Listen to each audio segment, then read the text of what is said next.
자, 오늘 말씀은 마태복음 7장 1절에서 6절이고요. 말씀의 제목은 삶과 신앙에 대한 혁신이 남이 아니고 나인 이유에 대해서 보는데, 요즘 코로나로 인해서 팬데믹이 오고 세계 경제가 또 세계적으로 나라들마다 기업들이 어렵고 자영업이 전부 다 폐업 조치할 정도로 어려운 상황이에요. 자, 이걸로 인해서 모든 사람들은 멘탈이 붕괴되고 있어요. 정신적인 게. 그래서 멘탈이 붕괴되면서 오는 현상들이 앞으로 초불확실성의 시대가 대두되고 있다라는 거예요. 초불확실성. 내일 어떤 일이 벌어질지 모르는 거야. 내일. 그래서 이런 초불확실성 속에서 기업들이 생존의 발버둥을 치고 있어요. 왜냐하면 우리나라 같은 경우는 무역을 해서 먹고 사는 나라예요. 그렇기 때문에 코로나로 인해서 이제 또 9시에 통금 아닌 통제가 시작이 되면 여러분들 생각해 보세요. 자영업 24시간, 노래방, 유흥업소, 그 다음에 학원, 어떻게 보면은 이거는 재앙이에요, 재앙. 근데 그걸로 재앙으로 끝나는 게 아니라 성도들의 삶과 직결이 되는 거예요. 자, 그래서 제가 흔히 이 세계적으로 기업들은 이 코로나 팬데믹 상황 속에서 생존을 위해서 발버둥을 친다는 거예요. 그 생존을 위한 발버둥이 뭐냐? 혁신이라는 거예요. 혁신. 그 혁신의 대표적인 주자가 여러분들이 애플의 잡스라는 거예요. 그래서 애플은 다 I자를 쓴다. 아이패드, 아이팟, 아이폰. 그 I자가 이노베이션의 약자다. 혁신의. 그리고 혁신의 키워드가 뭐냐? 디자인 띵킹이라고 그랬어요. 디자인 사고.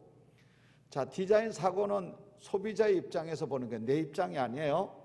이 제품을 쓰는 사람, 이 물건을 쓰는 사람 입장에서 뭐가 문제인지 고민하고 공감하고 새로운 혁신을 시도할 때에 그 회사가 어떻게 보면 생존하게 되는데, 그러면 그 제품을 만드는 사람은 누가 하느냐? 회사가 혁신을 꾀지만 그 제품을 만들고 혁신을 꾀하는 것이 결국은 인간이에요. 사람이에요. 회사 직원이란 말이에요. 자, 그러면 이런 팬데믹 상황 속에서, 코로나 상황에서 기업도 그렇고 자영업도 무너지고 또 그걸로 인해서 경제적인 삶이 피폐해지면서 멘탈이 붕괴될 때에 이런 부분을 우리가 잘 극복하기 위해서는, 그럼 우리는 어떻게 해야 되느냐? 우리도 혁신을 꾀해야 된다는 거예요. 혁신을 꾀한다는 건 뭐냐면 이 붕괴되는 멘탈을 강화시켜야 돼요. 제가 이제 오늘 언어의 표현을 하는 거야. 자, 그러려면 우리는 누구의 입장에서 봐야 되느냐? 하나님의 입장에서, 하나님이라면 이 예배를 좋아할까? 내가 하는 이 행동들, 내가 이 처한 이 고난, 시련, 이것을 어떻게 극복하느냐? 하나님은 이 상황 속에서 내게 준 메시지가 뭐냐? 어떻게 하면은 이 어려움을 멘탈이 붕괴되지 않고 굳건하게 살아갈 수 있느냐? 자, 이제 하나님 입장에서 우리는 혁신을 꾀해야 돼요. 내 입장이 아니에요. 그러나 하나님이라면 나를 어떻게 바꿔야지만, 바꿔주셔야지 내가 이 멘탈이 붕괴되고 삶이 피폐해지고 자영업이 안 되고 회사가 셧다운이 되고 여러 가지 어려움 속에서 어떻게 하면 이걸 넉넉히 이길 수 있느냐? 자, 그러기 위해서는 회사도 혁신을 해야 되지만 우리도 혁신을 해야 돼. 붕괴되는 멘탈을 강화시켜야 돼요. 자, 그러면 요즘 제가 이제 계속 지난주에도 삶과 신앙의 혁신이 남이 아니고 나인 이유. 자, 이렇게 멘탈이 붕괴되고 코로나 상황이 오면서 우리는 다 상대방에게 모두 책임을 전가하려고 그래. 근데 결국은 대통령도 우리가 뽑았고 국회의원도 우리가 뽑았고 또 구청장도 우리가 뽑았고 또 시의원, 도의원, 군의원 다 우리가 뽑은 거예요. 다른 사람이 뽑은 게 아니에요. 자, 그러면 남이 아닌 나인 이유, 이게 내가 혁신이 안 되면 멘탈이 붕괴되고 사람과의 관계가 안 되는데, 자, 성경은 이거에 대해서 내가 혁신돼야 되는 얘기를 하는 거예요. 자, 그래서 지난주에 마태복음 7장 1절에서 6절을 가지고 삶과 신앙에 대한 혁신이 남이 아닌 나인 이유, 그래서 우리가 왜 남을 비판하지 말아야 되느냐, 두 가지 이유예요. 하나는 뭐냐, 너가 비판받지 않기 위해서, 너가 판단받지 않기 위해서. 또 하나는 뭐냐, 네가 비판할 자격이 안 된다. 사람의 단면만 보고 어떻게 그 사람을 네가 함부로 비판하냐. 그래서 그 비판이라는 게 크리노인데, 크리노는 사랑이 없는 정죄와 심판이라 그랬어요. 여러분들이 사랑이 없는 정죄와 심판은 이해가 잘 안 가면 여러분은 솔로몬의 재판을 생각하면 돼요. 어떤 두 여인이 애를 거의 비슷한 시기에 낳는데 한 방에 자다가 어떤 여인이 애를 깔아 죽였어. 일어나 보니까 자기 애가 죽은 거예요. 그러니까 옆에 있는 애를 몰래 자기한테 갖다 놓고 죽은 애를 갖다 놓은 거야. 그런데 아침에 일어나 보니까, 아니 옆에 사람이 보니까 자기 애가 죽었거든. 그렇게 보니까 저 여자가 내 애를 가져가고 저 여자 애를 나한테 갖다 놓은 거야. 그래서 서로 이거 내 애다고 싸우니까 저 여자는 네가 깔아뭉갰지 내 애는 얘다. 그랬더니 아니다, 내가 잘 알지 않냐. 내가 오늘날 같으면 뭐 유전자 검사도 하겠지만 옛날에 그런 게 없잖아요. 그래서 솔로몬한테 판결해달라고 옵니다. 그러니까 솔로몬의 얘기를 다 듣더니 이렇게 얘기하는 거야. 자, 큰 도마를 가져와라. 그리고 큰 칼을 가져와라. 서로 자기 애라 그러니까 내가 반 똑같이 나눠주겠다. 똑같이 갈라주겠다. 그랬더니 진짜 애기 엄마는 나 그거 반 안 가져도 좋으니까 반 나누지 마세요. 근데 애기 엄마가 아닌 사람은 뭐 어차피 자기 애가 아니니까 그 반 나눠주세요. 어차피 자기 애도 죽었으니까. 그때 솔로몬이 재판합니다. 이 아이의 진짜 여자는 이 여자가 아니라 내가 안 가져도 좋으니까 저 여자 주세요 한 사람이 진짜 애기 엄마라는 거예요. 이게 뭐냐? 사랑이 있느냐 없느냐가 이 차이예요. 그러니까 비판이라는 건 상대방 생각 안 하는 거야. 전혀 그 생각 안 하는 거야. 그 사람이 영혼이 죽든 말든 상관 안 하는 거야. 자, 이런 면이 사랑 없는 심판이나 정죄라는 거야. 그래서 정면으로 비판하지 말라고 하는 이유가 뭐냐? 그거는 그 사람을 많은 사람들 앞에서 망신을 주는 행위다. 그거는 또 다른 보복을 낳는 거야. 그래, 니도 봐. 언젠가는 너도 하나 걸릴 거야. 여러분들이 직장에서 왜 실패하느냐? 관계에서 실패하는 거야. 이게 관계에서 실패하는 거야. 그러니까 그 사람이 망신당하면 언젠가는 원수는 외나무 다리에서 만나는 거야. 그러니까 관계가 안 되는 거야. 계속 그 사람이 다니면서 망신 주는데 누가 그 사람 좋아하겠냐고요. 절대 안 좋아하죠. 언젠가는 그 사람은 그걸로 다시 비판받는다라는 거예요. 자, 두 번째, 비판하는 사람의 보응이 뭐냐? 심은 대로 거둔다는 게, 심은 대로. 갈라디아서 6장 7절에 보면 심은 대로 거둔다. 사람이 무엇을 심든지 그대로 거둔다. 그래서 유대인의 탈무드에 보면 남을 비판하는 사람은 살인보다 더 무서운 거다. 왜? 살인은 한 사람을 죽이는데 그거는 세 사람 죽인데 자기도 죽고 듣는 사람도 죽고 대상자도 죽는다. 자, 그러면 오늘은 세 가지를 더 할 거예요. 남을 비판하는 사람의 약점이 뭐냐? 약점이 뭐냐? 자, 성경에 보면 3, 4절에 보면 이렇게 되어 있어요. 어찌하여 형제의 눈 속에 있는 티는 보고 내 눈 속에 있는 들보는 깨닫지 못하느냐? 자, 형제의 눈 속에 있는 네 속에 있는 들보는 깨닫지 못하느냐? 자, 4절 보라, 내 눈 속에 들보가 있는데 어찌하여 형제에게 말하기를 나로 너 눈 속에 있는 티를 빼게 하라 하겠느냐? 자, 무슨 얘기냐면 여기에 티는 말 그대로 잡티예요. 잡티. 들보는 뭐냐면 큰 나무 토막이에요. 대들보. 집을 질 때 큰 대들보가, 야, 네가 남의 약점 가지고 그러고 네가 다른 사람 틀려야 돼. 니는 대들보만한 약점이 있는 거야. 너는 그 허물이 더 큰 게 있는 거야. 너는 더 큰 허물과 약점이 있는데 뭘 다른 사람이 있는 티 가지고 얘기하냐? 네 거나 똑바로 말하는 거야. 너는 지금 다른 사람의 약점 가지고 뭐 잘했니 못했니 틀렸는데 너는 더 큰 대들보 같은 허점이 있고 약점이 있고 허물이 있다는 거야. 성경 그걸 얘기하는 거야. 그러니까 오늘 우리가 나는 허물이 없다고 생각하는데 그렇지 않다라는 거예요. 자, 무슨 얘기냐면 이런 거예요. 이태리 가면 피사의 사탑이 있어요. 피사의 사탑에 있는 에게 삐딱하게 되어 있거든요. 그러면 이 피사의 사탑이 자기는 똑바로 서 있다고 보는 거야. 그러니까 세상이 다 삐뚤어 보이는 거야. 피사의 사탑이 세상을 볼 때는 다 세상은 삐딱하게 있는 거야. 그러니까 에이 다 삐딱한 거 다 이렇게 된 거. 세상은 똑바로 있는데 자기가 삐딱한 거야. 무슨 얘기냐면 자기의 약점을 보이지 않는 사람, 자기 인격에 문제가 있는 거야. 상대방의 티를 보지만 나에게는 큰 대들보, 큰 상대방에는 톱밥이 있지만 나는 큰 나무 토막의 약점이 더 큰 게 있는 거야. 내 인격이 문제가 있다라는 거야. 나는 더 큰 인격에 문제가 있고 저 사람이 볼 때는 저 사람은 더 약점 티가 있는 것 같아. 나는 더 큰 약점이 있다는 거야. 성경은 말하는 거예요. 그래서 성경은 이렇게 말하잖아요. 왜 네 남쪽에 얘기하고 니는 더 큰 게 있다, 들보가 있다라는 거야. 그래서 오늘 성경은 이렇게 말하는 거예요. 사람들이 내가 틀린 말 했냐고. 자기는 틀린 말 한 거 없어요. 그러나 남이 볼 때는 그건 틀린 말이라는 거죠. 왜? 네 자체는 더 큰 약점이 있는데 네 말 자체가 공감이 안 된다는 거예요.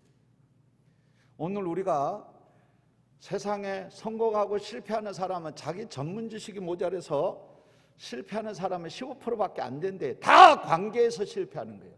관계가 어디서 깨지느냐? 하버드 위건 박사가 얘기한 거예요. 제가 한 얘기가 아니에요. 카네기도 이 얘기를 하는 거예요. 에? 나는 더 큰 약점이 있고 더 큰 실수가 있고 더 큰 허물이 있어. 그런데 상대방 거 가지고 계속 얘기를 하는 거예요. 그러니까 그 사람이 타인이 그 사람 볼 때 저 사람이 인격이 문제가 있는 거야. 그런데 그 사람하고 누가 관계를 맺으려고 그러겠냐고. 그 사람 앞에 가면 자기 거 얘기 안 하고 계속 그것만 하는데. 오늘 성경은 이걸 얘기하는 거예요. 여러분들 코로나 상황에서 어떤 상황이든 멘탈이 튼튼하면 어떤 어려움도 이겨요. 근데 멘탈이 붕괴되는 순간 다 잃어버리는 거예요. 제가 얘기했잖아요. 예전에 시골에서 저희 어머니가 여자 고무 신발 사다 주고 제가 어릴 때부터 머리가 희다 보니까 저한테 여자 고무 신발 신었다 그러고 머리 하얗다 그러면 그때부터는 주워 박는 거죠. 근데 요즘은 보니까 요즘은 패션이라는 포장하에 엉덩이가 찢어진 옷을 입든 항공모함을 하든 요즘 웃기지도 않아요. 뭐 투블럭이 뭐 패션이라고. 이게 무슨 옛날에 누구야 그 호섭이 머리처럼요. 동그랗게 깎아놓고 투블럭 해놓은 거예요. 그게 패션이래. 내가 볼 때는 잘못 깎은 것 같은데 투블럭 쳐놓은 거 보니까 이것도 안 맞는데 그러면서 이러고 다녀. 누가 뭐라 그래도 이거 패션이야. 자기 멘탈이 안 깨지니까 아무 문제가 없는 거야. 여러분들 코로나로 인해서 직장과 사업과 어려울수록 멘탈이 붕괴되는 이 시점에서 우리는 다시 한번 돌아와 봐야 돼. 어려울수록 사람 관계를 잘해야 돼. 그러려면 오늘 성경은 뭐냐? 남을 비판하고 지적하는 사람의 약점은 뭐냐? 너는 더 큰 허물과 더 큰 나무 토막과 더 큰 약점이 있다는 거야. 다른 사람의 티를 보지만 너는 나무 큰 등글 토막이 있다는 거야. 그걸 가지고 성경은 들보, 대들보라는 거야. 저는 시골에서 자라서 들보라는 게 들보 찾아보니까 대들보를 얘기하는 큰 나무 토막이야. 집을 짓기 위한 큰 기둥이 행랑에 보면 큰 상랑식 할 때 보면 거기에 그냥 큰 대들보. 그게 오늘 우리가 더 큰 약점과 허물이 있다라는 거예요.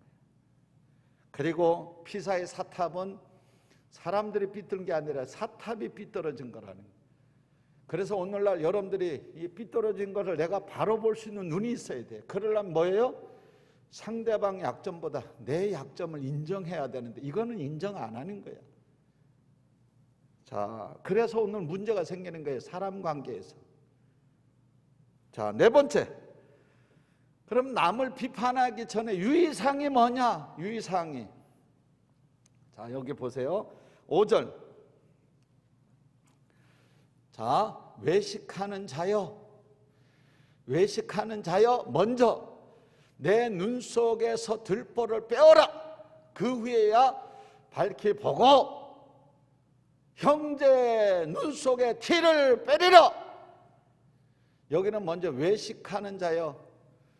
영어로 외식하는 자는 뭐냐? 히포크리트스예요. 히포크리트스 뭐냐면 위선자, 겉과 속이 다른 자, 거짓말하는 자. 이렇게 영어에는 이렇게 표현해요. 겉과 속이 다른 자, 위선자라는 거예요. 겉과 속이 다른 사람이라는 거예요. 자, 무슨 얘기냐면 혁신을 다른 사람을 지적하면 혁신이 아니라 네 속에 있는 큰 대들보를 먼저 빼내라는 거예요. 네가 그걸 빼내기 전에는 상대방을 절대로 네가 볼 처지도 아니고 네가 볼 수도 없다는 거예요. 왜? 내 눈 속에 큰 대들보가 있는데 뭐? 그러면 왜 이렇게 어떤 심리이길래 그 사람을 지적하고 그 사람의 티를 지적하느냐? 그것은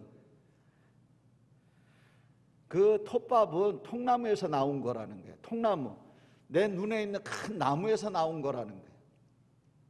그래서 이 사람들의 심리 기제는 뭐냐? 이 투사의 무의식적인 심리적 방어 기제가 있다는 게, 그런 사람들은 남의 것을 잘 지적하고 보는 사람은 심리적인 방어 기제가 있는데, 그게 뭐냐면 내 큰 약점과 허물을 이게 속이기 위해서, 숨기기 위해서, 그래서 상대방에게 전가하기 위해서 상대방을 지적한다는 거예요. 너 네 티 이렇게 얘기한다는 거예요. 자, 이게 무슨 얘기냐면 이런 거예요. 자, 할머니나 할아버지나 아니면 부모님한테서 야단 맞으며 큰 사람들은요, 어떤 일이 잘못하면 너 이거 왜 이랬어? 그러면 그 사람 딱 하는 방어 기제가 뭐 저 안 그랬는데 이렇게 말해요. 야단 맞는 사람의 큰 사람의 특징이 뭐냐? 예, 저 안 했는데 이렇게 딱 오리발부터 내밀어요. 왜? 하도 야단을 맞다 보니까 안 그랬다는 방어 기제가 나오는 거예요. 자, 무슨 얘기냐면 이렇게 이제 설교를 제가 해요. 설교를 하면 이제 여기서 은혜를 받아. 아멘, 아멘.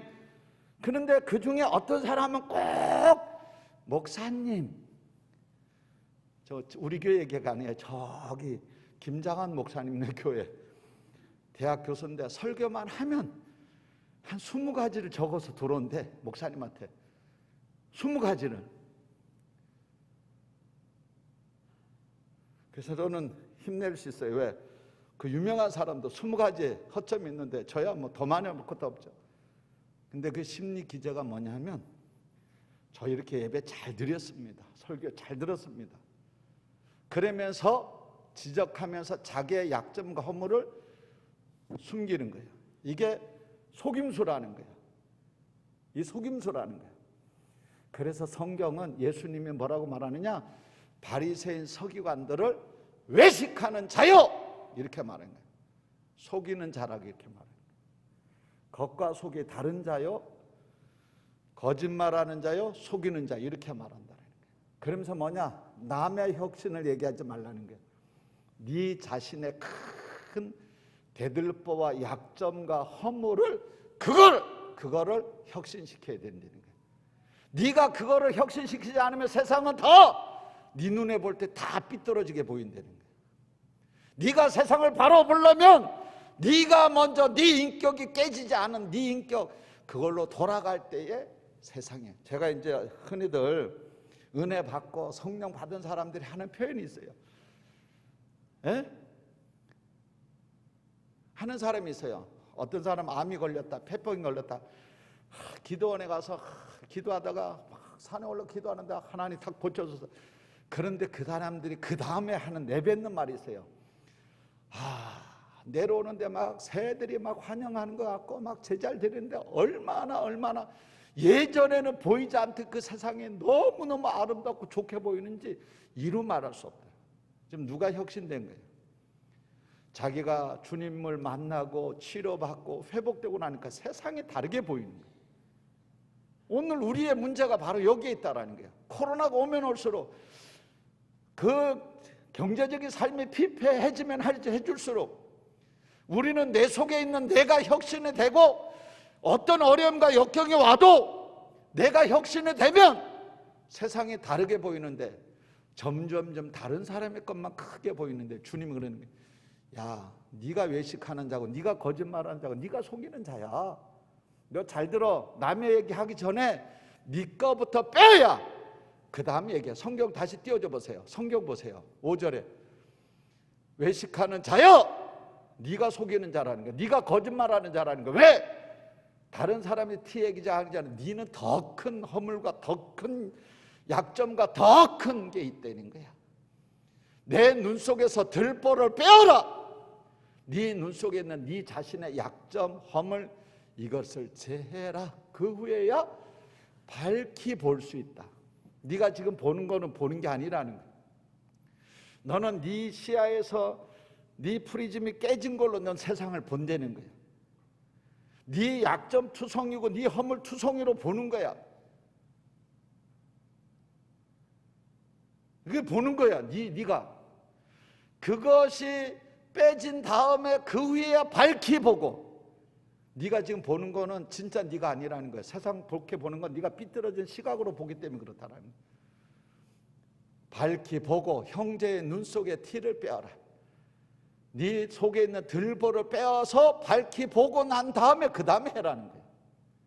그러니까 오늘 코로나19로 경제적인 삶이 피폐하고 사업이 안 되고 그럴수록 우리는 누구한테 계속 탓을 하느냐? 남 탓한다는 거예요.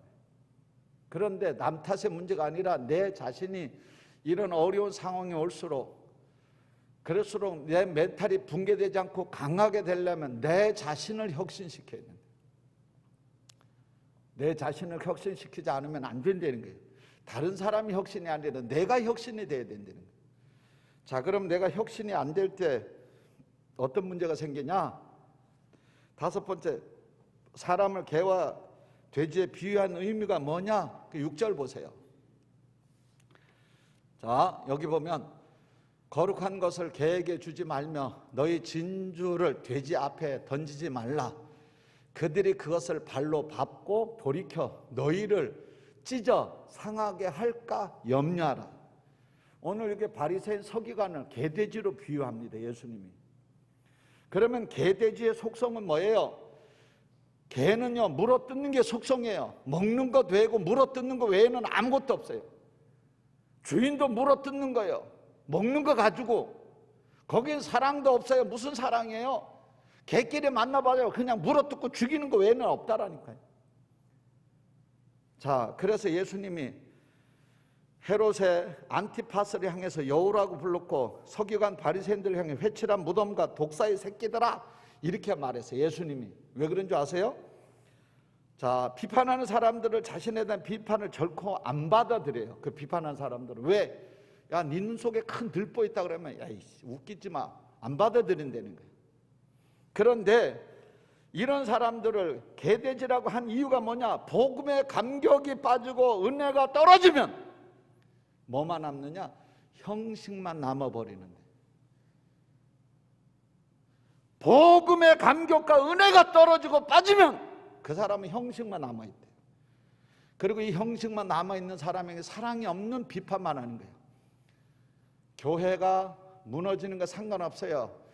교회 무너지는 거 상관없습니다. 그냥 자기 정당성 확보를 위해서 교회가 깨지든 말든 이런 사람들은 뭐냐? 밟고 찢어 상하게 만든다는 게 사람들을 행복하게 하지 않고 그 사람으로 인해서 사람 관계가 깨지고 찢어지고 상처받게 된다는 거예요.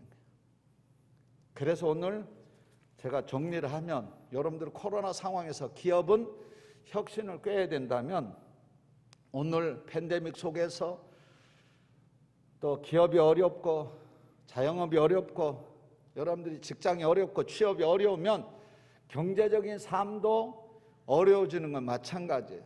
그럼 경제적인 삶만 어려워지냐? 여러분들의 멘탈이, 이 정신이 붕괴되는 거예요. 그러면 오늘날 꼭 코로나 상황이 아니래도 우리에게는 문제가 수없이 파도처럼 밀려와. 이럴 때 그것을 넉넉히 이기는 비결은 뭐냐? 사람과의 관계를 잘해서 넉넉히 이기는 비결은 뭐냐? 그것은 비판하는 것에 대해서 관계를 회복하라는 거예요. 그래서 비판하지 말라고 하는 거예요. 어려울수록. 왜? 그 비판은 내가 자격이 안 되고 하나님 앞에 비판받기 위해서. 그래서 비판을 하더라도 정면으로 하지 뒤에서 하지 말라는 거야. 그건 더 나쁜 짓이라는 거야. 그리고 톨스토이는 이 부분에 대해서 비판하는 것에 대해서 듣지도 말고, 비판해야 될 이야기는 기억도 하지 말고, 허물이 될 만한 것 아예 기억도 듣지도 말으라는 거야. 상대방이 허물이 될 만한 것, 그게 옳다는 거야. 그리고 그렇게 하는 사람의 보응은 뭐냐? 너도 똑같이 받는데, 사람들을 공개석상으로 비판하고 뒤에서 뒷담화하면 너도 나중에는 그 사람한테 반드시 그렇게 받는데. 그리고 세 번째, 그 비판하는 사람의 약점은 뭐냐? 내 들보, 내 약점은 안 보고 상대방만 본다는 거예요. 그런데 성경은 내 약점은 그 사람보다 더 큰 게 있다는 거야. 그러니까 피사의 사탑이 삐뚤어진 게 아니라 내가 삐딱하게 됐다는 거예요. 왜? 내 약점을 큰 거를 내가 삐뚤어진 시각으로 보니까 세상이 다 삐뚤어 보인다는 거예요. 자, 그러면 비판하기 전에 유의사항이 뭐예요? 그 비판 전에 외식하는 사람, 거짓말하고 겉과 속이 다르고 위선자, 히포크리트 하는 그것을 위선자라고 딱 했는데, 이 위선자는 남 얘기하지 말고 내 눈 속에 있는 들보, 티, 약점 이것부터 먼저 빼서 밝히 보도록 만들어라. 그리고 남의 얘기해라. 쉽게 말하면 오늘 왜 이런 사람들이 이렇게 하느냐면 자기의 약점과 이런 것을 가리고 책임을 전가하게 하기 위해서 속임수를 쓴다는 거예요. 그게 무의식의 방어 기제라는 거예요. 자기 약점을 감추기 위해서 먼저 선제 공격을 하는 거예요. 지적하는 거예요. 저 이렇게 예배 잘 드렸습니다. 설교 잘 들었습니다. 김장원 목사님 교회, 그분이 그런 거예요. 자기는 저거 가서 정의라고 얘기했는데 볼 때는 안 그렇다라는 거예요. 자기 예배 잘 드렸다고 위선하는 거예요. 포장하는 거야. 그 사람은 예배를 잘 드린 게 아니라 자기의 약점을 그걸 가지고 속임수를 써서 포장하는 거예요. 자, 그리고 이런 사람들이 혁신이 안 되면 마음만 상하게 만든대. 뭐만 있어서 복음도 없고 은혜도 빠지고 형식만 남아 있어서, 이런 사람들은 마음을 상하게 만든대. 6절 가보세요. 6절. 마태복음 7장 마지막 절 6절 보세요. 자, 그것을 발로 밟고 돌이켜 너희를 찢어 뭐하게 한다? 상하게 한다. 상하게 한다. 그래서 혁신의 대상이 남이 아니고 나예요. 그러면 이 혁신의 방법론에 대해서는 다른 거 아니에요. 성령께서 내가 지적한다고 바뀌지 않아요. 제가 해보니까 저희 집사람하고 살면서 고치려고 제가 30년 해도 안 바뀌어요. 그럼 지금 뭐 포기했냐? 아니에요. 하나님이 바꿔주세요. 할렐루야. 하나님이 바꿔주세요. 그리고 이제는 너무 재미있게 살아요. 왜? 내가 그렇게 한다고 그 사람의 인생이 안 바뀌더라고요. 그냥 내가 바꾸는 거야. 할렐루야. 여러분들이 회사가, 직장과 자영업이 또 코로나로 인해서 여러분들이 어려울수록 이 멘탈이 붕괴되면 안 되는데, 그 멘탈을 붕괴시키는 것이 비판하는 거예요. 상대방의 멘탈을 붕괴시키는 게. 그런데 성경은 그러지 말고 니부터 혁신을 하라. 오늘 우리가 하나님 앞에 혁신이 되고 내가 멘탈이 강해질수록 여러분들 어떤 어려움이 와도 넉넉하게 이기게 될 줄로 믿습니다. 여러분들이 혁신이 되면 하나님이 여러분들을 써요. 여러분들 쓰십니다. 역사 속에 하나님이 회사를 혁신시키는 것도 사람이에요. 여러분들이 성경을 보면 사람이 혁신될 때 하나님 그 사람을 바울을 썼고 모세를 썼고 아브라함을 썼고 이삭을 썼고 요셉을 썼고 예수님의 제자들 베드로를 썼고 다 썼어요. 이제는 어느 교회만 쓸 차례냐? 은혜교회와 은혜교회 성도들을 쓸 줄로 믿습니다. 그래서 우리가 남이 혁신돼야 되는 게 아니라 내가 혁신돼야 돼. 할렐루야. 내가 혁신되지 않으면 사람 관계를 다 깨버리는 사람이 돼. 근데 하나님은 우리가 세상에 비치고 소금이고 희망이기 때문에 남보다 어려울수록 나를 하나님 앞에 엎드리고 하나님을 만나실 때에 이제 하나님이 여러분들을 크게 쓰게 될 줄로 믿습니다. 기도합니다. 하나님, 우리는 남이 혁신되기를 바라고 지적했지만 그것은 속임수였고 자신의 약점과 허물을 숨기기 위한 속임수였음을 알았습니다. 이제 우리 속에 형식만 남아있는 우리에게 성령 충만하게 하시고 복음과 말씀과 은혜가 넘쳐나게 하여 주셔서 내가 혁신될 때에 세상이 아름답게 보이고 내가 혁신될 때 하나님 앞에 귀하게 쓰임받는 바울처럼 은혜교회 성도들을 써 주시옵소서. 아무리 세상이 힘들어도 멘탈이 붕괴되지 않으므로 툭 치고 넘어갈 수 있는 강한 정신력과 신앙의 소유자들이 다 되게 하옵소서. 예수님의 이름으로 간절히 기도드리옵나이다. 아멘.